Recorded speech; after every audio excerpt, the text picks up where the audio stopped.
जय जिजाऊ जय शिवराय। थंबनेलवरनं तुम्हाला समजलंच असेल की हा व्लॉग आहे वेरूळचा, म्हणजे वेरूळच्या देवदर्शनाला आम्ही गेलो होतो। 12 ज्योतिर्लिंगपैकी एक ज्योतिर्लिंग जे की आपल्या छत्रपती संभाजीनगर जवळच आहे ते म्हणजे वेरूळचं। तर आम्ही श्रावणमध्ये प्लॅन बनवला होता की एक ज्योतिर्लिंग आपण करूया, ते म्हणजे वेरूळचं। तर आमचा आजचा प्लॅन तोच आहे। सकाळी लवकर उठले होते, फ्रेश वगैरे झाले, सुंदर अशी साडीसुद्धा वेअर केली होती आणि त्याबरोबरच आम्ही डब्बे घेऊन जाण्याचा सुद्धा प्लॅन बनवला होता। कारण की ज्यावेळेस माझं लग्न झालं होतं देवदर्शनाला आम्ही वेरूळला सुद्धा गेलो होतो, तर त्यावेळेस जेवणाची एवढी फजिती झाली होती कारण की प्रॉपर असं जेवणसुद्धा भेटलं नव्हतं तिथे आणि आजूबाजूच्या हॉटेल्स खूपच घाण होते, टेस्टसुद्धा काहीच नव्हती। त्यामुळे ह्यावेळेस आम्ही आवर्जून डब्बे सोबत घेऊन जायचं असाच प्लॅन बनवला होता। छान डब्बे वगैरे घेतले आणि आमच्या प्रवासाला सुरुवात झाली होती। वातावरण तर एकच नंबर झालं होतं, खूप सुंदर वातावरण झालं होतं।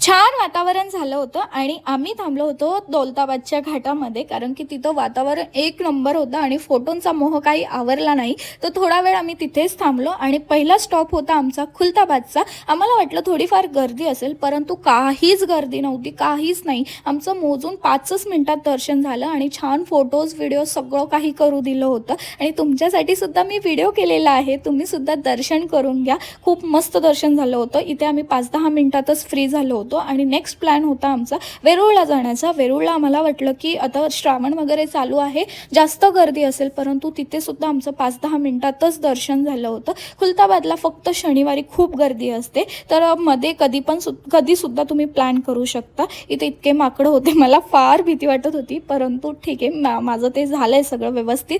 कृष्णेश्वरला आलो होतो, तिथे फुलं वगैरे घेतले आणि दर्शनाच्या रांगेत उभा राहिलो होतो। आम्हाला वाटलं इथे सुद्धा आमचं 1-2 तास सहज जातील, परंतु इथे सुद्धा आमचं 10च मिनिटामध्ये दर्शन झालं होतं। खूप छान दर्शन झालं होतं। परंतु एक गोष्ट मी आवर्जून सांगेल, जर तुम्ही वेरूळला जात असेल तर थोडंसं लवकर जा, कारण की साधारण त्यांचे 10:30-11च्या दरम्यान एक आरतीचा टाईम असतो किंवा साफसफाई, आम्हाला ते नक्की माहिती नाही आहे। परंतु आम्ही ज्यावेळेस रांगेत उभा होतो त्याच्या एक 5-10 मिनिटानंतर, म्हणजे आमचं दर्शन झाल्याच्या नंतरच त्यांनी तासभरासाठी तिथे बंद करून ठेवलं होतं, कारण की साफसफाई करायची होती की आरती ते मला प्रॉपर सांगता नाही येणार। त्यामुळे एक तासभर भरपूर रांग लांब झाली होती आणि त्यामुळे गर्दी खूप झाली होती। इथे फोन अलाउड नव्हता, त्यामुळे छोटीशी क्लिप मी तुमच्यासाठी घेतलेली आहे। त्या क्लिपमधनं तुम्ही छान असं दर्शन करून घ्या। तुमच्यासाठी तर मी व्हिडिओ नेहमीच घेऊन येणार आहे, परंतु त्याआधी तुम्ही लवकर जाऊन सबस्क्राईब करा। आणि हे पहिलं ज्योतिर्लिंग आहे, म्हणजे पूर्ण 12 ज्योतिर्लिंगपैकी पहिलंच ज्योतिर्लिंग आहे जिथे पुरुषांना विदाऊट शर्ट जायचं असतं दर्शनासाठी।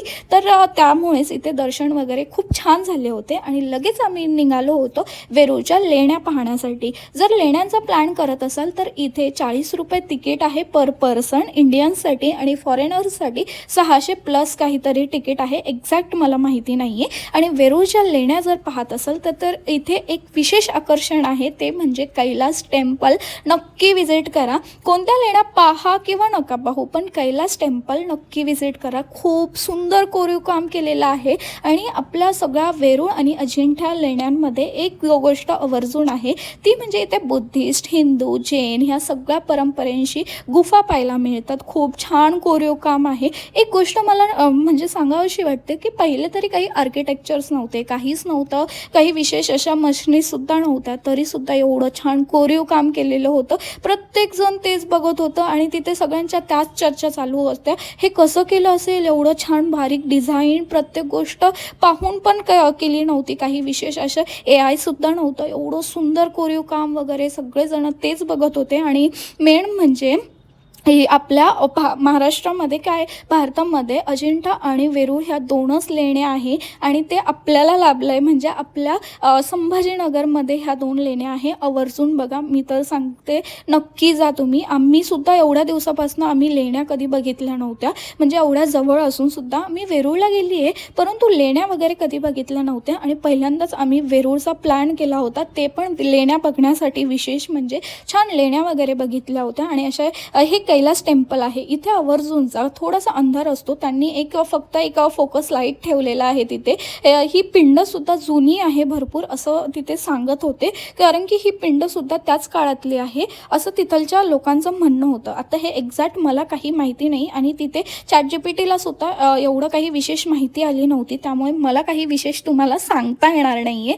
खूप खूप सुंदर लेणे आहे, नक्की आवर्जून बघा. आणि जे 20 रुपयाच्या नोटीवरती जी प्रिंट आहे ती इथलचीच आहे, हे मी तुम्हाला पुढे तर सांगणारच आहे, ते दाखवते सुद्धा. इथे मी त्याचाच फोटो काढत होते. ह्या 20 रुपयाच्या नोटीवरची जी प्रिंट आहे ती इथलचीच आहे, त्यामुळे खूप सुंदर आहे. नक्की व्हिजिट करा माझ्या सांगण्यावरनं. आणि व्हिडिओ आवडला असेल तर लाईक शेअर सबस्क्राईब करायला तर विसरूच नका. इथून पुढे मला थोडासा जिवार आला होता, कंटाळा आला होता चालायचा वगैरे, परंतु जर आम्ही पुढे गेलो नसतो ना एवढा छान व्ह्यू मिस केला असता, कारण की इतकं सुंदर वॉटरफॉल पाहायला भेटला होता तिथे. खूपच छान वॉटरफॉल होता. थोडंसं तिथे सुद्धा त्यांनी बंधनं घातली आहे, म्हणजे जाता वगैरे येत नाही, दुरून बघता येतं.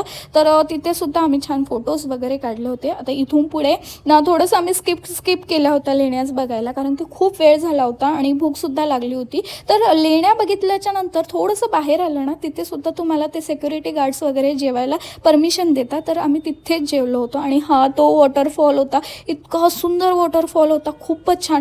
थोडंसं खूप एंडच्या लेणीजवळ आहे आय थिंक, हे कुठे एक्झॅक्ट मला ते लोकेशन नाही सांगता येणार, तिथं आहे. नक्की बघा. वॉटरफॉल बघितल्याच्या नंतर जेवण वगैरे झाल्याच्या नंतर आम्ही गेलो होतो विश्वकर्मा मंदिरामध्ये, जिथे की खूप छान अशी पिंड आहे ही मोठी, आणि त्याबरोबरच मंदिरसुद्धा आहे. आता इथे हे एक्झॅक्ट कोणतं मंदिर आहे, इथे विश्वकर्मा मंदिर असं लिहिलेलं होतं, परंतु एक्झॅक्ट मला नाव नाही सांगता येणार. असं ऋषींचं आणि भरपूर देवसुद्धा होते तिथे, राम लक्ष्मण सीता, परत गणपती वगैरे भरपूर होते. आणि त्यानंतर त्याच्या बाजूलाच हे एक पिंड आहे ना, तिथेच खाली पूर्ण 12 ज्योतिर्लिंगांचं छान असं प्रदर्शन केलेलं आहे असंच म्हणता येईल.